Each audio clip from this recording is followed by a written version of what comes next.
Praise the Lord. आप सभी को जय मसीह की। आज हमारे बाइबल मनन का विषय है कि प्रभु यीशु के कहे अनुसार वह किन धर्मियों के लिए नहीं आया।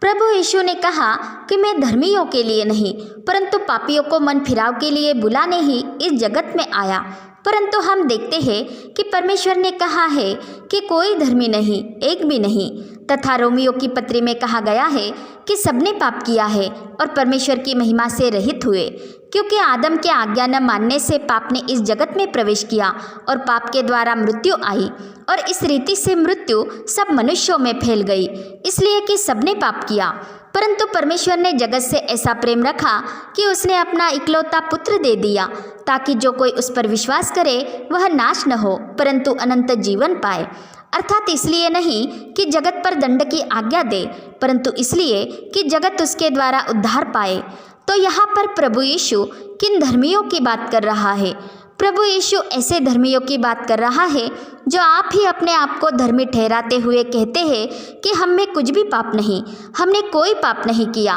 क्योंकि वे इस बात से अनजान है कि आदम में हम सब पापी ठहरे हैं। इसलिए आदम में सब मरते हैं, क्योंकि इस पाप के कारण ही मनुष्य का शरीर मरणहार हुआ है, इसलिए कि पाप की मजदूरी मृत्यु है। इसलिए आदम में सभी मनुष्य मृत्यु के वश में है और परमेश्वर के क्रोध के कारण अनंत मृत्यु का दंड उन पर है तथा परमेश्वर की महिमा से रहित है। इसलिए कोई भी मनुष्य आप ही अपने आप को धर्मी नहीं ठहरा सकता है और आप ही अपने आप को पवित्र करने में वह निर्बल है। तथा कोई मनुष्य मानव जाति को मृत्यु के बंधन से छुड़ाने के लिए समर्थ नहीं है। और यदि कोई मनुष्य उनके उद्धार के लिए मरने का हियाव भी करे तो वह आप ही मृत्यु पर जय नहीं पा सकता और न ही उसका लहू किसी को पवित्र कर सकता है, क्योंकि सभी मनुष्य पाप के वश में है और पापी ठहरे हैं। यहाँ तक कि नवजात शिशु भी नहीं जो निस्वार्थ होता है, क्योंकि उस पर भी आदम का पाप बना रहता है। अर्थात सभी मनुष्य जन्म से पापी है,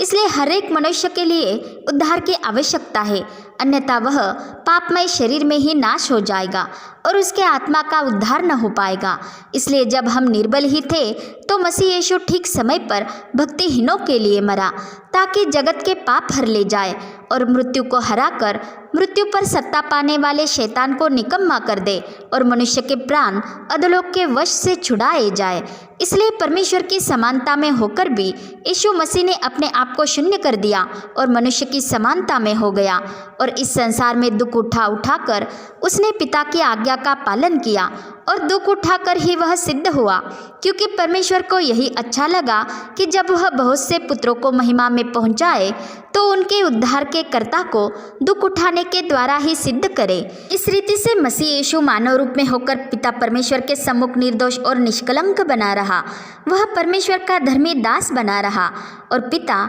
उसके विषय में अत्यंत प्रसन्न रहा और ऐसे अत्यंत प्रिय पुत्र को उसने हमारे पापों के बदले बलिदान होने के लिए दे दिया। और जो पाप से अज्ञात था उसी को उसने हमारे लिए पाप ठहराया, ताकि हम उसमें से होकर परमेश्वर की धार्मिकता बन जाए। इसलिए परमेश्वर ने हमारे सारे पापों का बोझ उसी पर डाल दिया और वह परमेश्वर का मारा पीटा और दुर्दशा में पड़ा हुआ सा हो गया और हमारे बदले उसने ही कोड़ों की मार को सहा, ताकि हम चंगे हो जाए, क्योंकि उसके ही निर्दोष और निष्कलंक शरीर में जो हमारे पापों के कारण पापमय शरीर की समानता में हो गया था उसमें पाप पर दंड की आज्ञा दी और अपने निर्दोष और निष्कलंक देह का एक ही बार का बलिदान चढ़ाकर वह तीसरे दिन मरे हुए में से जी उठकर मृत्यु पर जयवंत हुआ और हमें पाप और मृत्यु के बंधन से छुड़ाया। इसलिए यीशु मसीह ही परमेश्वर का वह योग्य मेमना ठहरा जो जगत के पाप उठा लेने के लिए समर्थ है,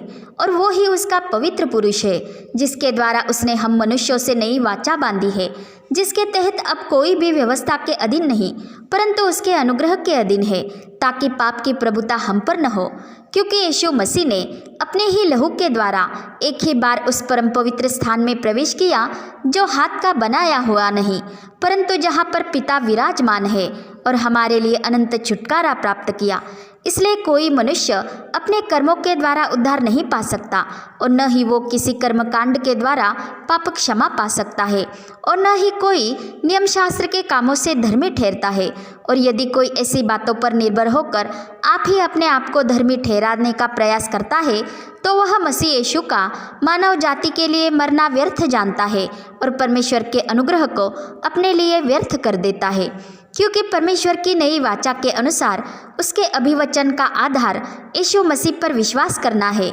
इसलिए वह उद्धार का अभिवचन विश्वास करने वालों के लिए ही पूरा हो जाएगा और यह उद्धार सबके लिए है, उसमें कोई पक्षपात नहीं, क्योंकि हम सब यहोवा की ही सृष्टि है और वो नहीं चाहता कि कोई नाश हो, वरन यह चाहता है कि सबको मन फिराव का अवसर मिले। इसलिए प्रभु यीशु मसीह पापियों को मन फिराव के लिए बुलाने इस जगत में आया। इसलिए यदि कोई अपने मुंह से यीशु को प्रभु जानकर अंगीकार करे और अपने मन से विश्वास करे कि परमेश्वर ने उसे मरे हुए में से जिलाया तो वह निश्चय उद्धार पाएगा। और यीशु मसीह पर विश्वास करने से ही सब विश्वास करने वाले परमेश्वर की धार्मिकता से धर्मी ठहराए जाते हैं, उनके कर्मों के आधार पर नहीं परंतु परमेश्वर की धार्मिकता से, जिसका मूल्य हमारे प्रभु यीशु मसीह ने अपने ही लहू का दाम देकर चुकाया है। और उस अमूल्य लहू के कारण हम मसीह में बिना मूल्य धर्मी ठहराए गए हैं, अर्थात हम परमेश्वर के अनुग्रह से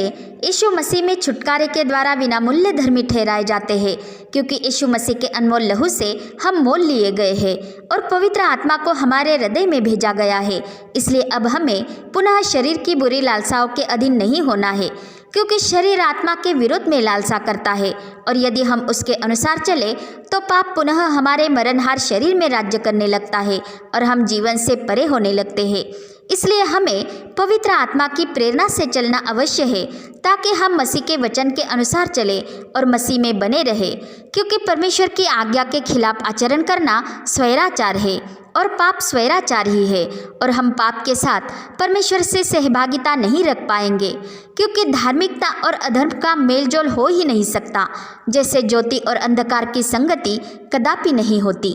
परंतु यदि किसी से जाने अनजाने में कोई पाप हो जाए और उसे अपने अपराध का एहसास हुआ है और वह उस पाप के कीचड़ से बाहर निकलना चाहता है और पुनः उसमें वापस नहीं लौटना चाहता, तो ऐसी दशा में उसे निराश होने का कोई कारण नहीं, क्योंकि हमारे परमेश्वर ने व्यवस्था के स्थान पर हम सब के लिए एक ऐसी उत्तम आशा रखी है जिसके द्वारा हम परमेश्वर के समीप जा सकते हैं। और वह उत्तम आशा है हमारा प्रभु यीशु मसीह, और वो ही परमेश्वर की उत्तम वाचा का जामीन ठहरा है, जिस नई वाचा के तहत उसने मसीह में होकर अपने साथ संसार का मेल मिलाप कर लिया है और उनके अपराधों का दोष उन पर नहीं लगाया, और उसी ने ही मेल मिलाप का वचन हमें सौंप दिया है। और उस नई वाचा के अनुसार प्रभु कहता है कि जो वाचा मैं उन दिनों के बाद उनसे बांधूंगा वह यह है कि मैं अपनी व्यवस्थाओं को उनके हृदय पर लिखूंगा और मैं उनके विवेक में डालूंगा। और फिर वो यह कहता है कि मैं उनके पापों को फिर कभी स्मरण न करूंगा,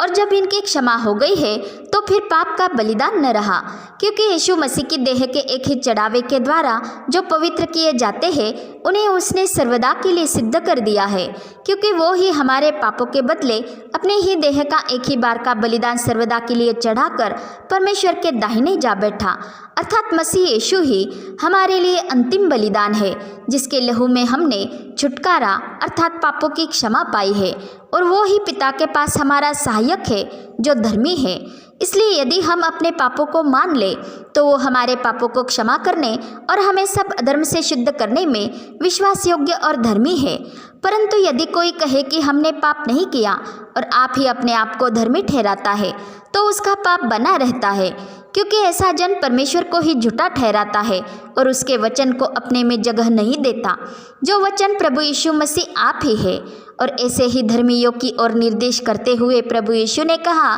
कि मैं धर्मियों के लिए नहीं परंतु पापियों को मन फिराव के लिए बुलाने ही इस जगत में आया। ऐसा धर्मी जन अपने आप को ही धोखे में रखता है, क्योंकि उसमें सत्य नहीं, जिसके द्वारा हम मसीह में पाप के दासत्व से स्वतंत्र हो जाते हैं। इसलिए जो आप ही अपने आप को धर्मी ठहराता है और देह स्वभाव के अनुसार आचरण करता है वह शरीर का कर्जदार बन जाता है और पाप का दासत्व करने लगता है और शरीर के अनुसार दिन काटता है। इसलिए यदि वह शारीरिक दशा में ही रहे और आत्मा का विरोध करता रहे तो वह परमेश्वर के राज्य का वारिस न हो पाएगा। इसलिए रोमियो की पत्री में कहा गया है कि यदि तुम शरीर के अनुसार दिन काटोगे तो मरोगे, परंतु यदि आत्मा से देह की क्रियाओं को मारोगे तो जीवित रहोगे। इसलिए कि जितने लोग परमेश्वर के आत्मा के चलाए चलते हैं वे ही परमेश्वर के पुत्र हैं। क्योंकि जब हम में परमेश्वर का आत्मा बसता है और हम उसके अनुसार चलते हैं तो हम शारीरिक दशा में नहीं परंतु आत्मिक दशा में है। इसलिए यदि हम में मसीह का आत्मा नहीं तो हम उसके जन नहीं, और यदि मसीह हम में है तो देह पाप के कारण मरी हुई है परंतु आत्मा धार्मिकता के कारण जीवित है। और वो ही आत्मा जो हम में बसता है हमारे मरणहार देहों को भी जिलाएगा, जिसने मसीह को मरे हुए में से जिलाया है। और वो ही पवित्र आत्मा आप ही हमारे आत्मा के साथ गवाही देता है कि हम परमेश्वर की संतान हैं, और यदि संतान है तो मसीह के संगी वारिस भी हुए और उसके साथ महिमा भी पाएंगे जब हम उसके साथ दुख उठाए तो। क्योंकि इस संसार में के क्लेश उस महिमा के सामने कुछ भी नहीं है जो हम पर प्रकट होने वाली है। इसलिए भले ही हम दुख और क्लेश में हो परंतु परमेश्वर हमसे दूर नहीं। परंतु यदि कोई आप ही अपने आप को धर्मी ठहराता रहे और पाप में जीवन बिताता रहे तो पाप के साथ उसकी परमेश्वर के साथ कोई सहभागिता नहीं, क्योंकि ऐसा जन मसीह में नहीं। पिता परमेश्वर का प्रेम, प्रभु यीशु मसीह का अनुग्रह और पवित्र आत्मा की सहभागिता हम सबके साथ होती रहे। आमीन।